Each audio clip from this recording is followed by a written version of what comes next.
Hi, I'm Jon Steinman, and for over 10 years, I've been immersed in the movement to make local food more abundant, more accessible, and to make the production of that food a rewarding profession to enter into.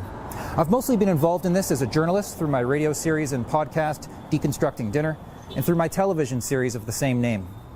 I love this work, and I love witnessing and reporting on the achievements that have been made.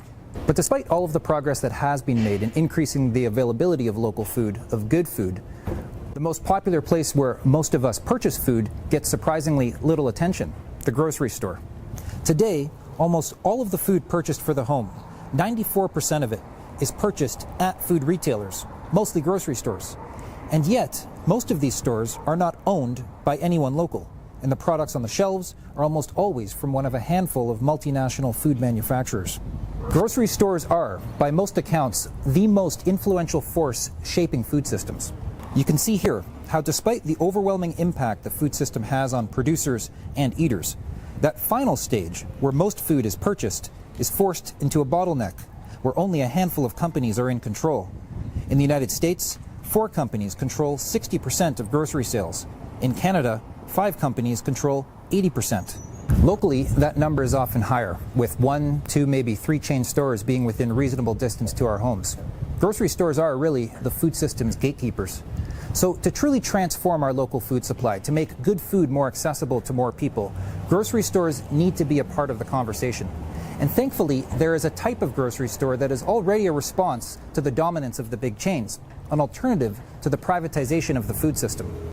In the United States and Canada, people like you and I can literally own our grocery store. And today there are over 300 of these community-owned food stores. This one behind me here is one of them, owned by 14,000 people, a democratically controlled grocery store. When I shop at this store, that money stays here in my community. It doesn't get sent off to some head office or shareholders far away. This is a food co-op, and with your support, I want to tell this story, a grocery story. Food co-ops are change generators. They're an economic development strategy. They're a stimulator of food education and skills. They incubate small-scale food-based businesses looking to get their foot in the door. They employ more people and pay higher wages than chain stores do. And they're a hub of community activity and connection. This book will be for everyone who eats. Whether you dream of a new food co-op forming in your community, or if you're already a member of an existing food co-op, this book is for you too. Today, food co-ops face mounting competition from the grocery giants.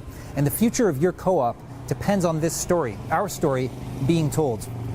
So help me bring this book to life. And together, we can strengthen food co-ops and strengthen communities for many generations to come.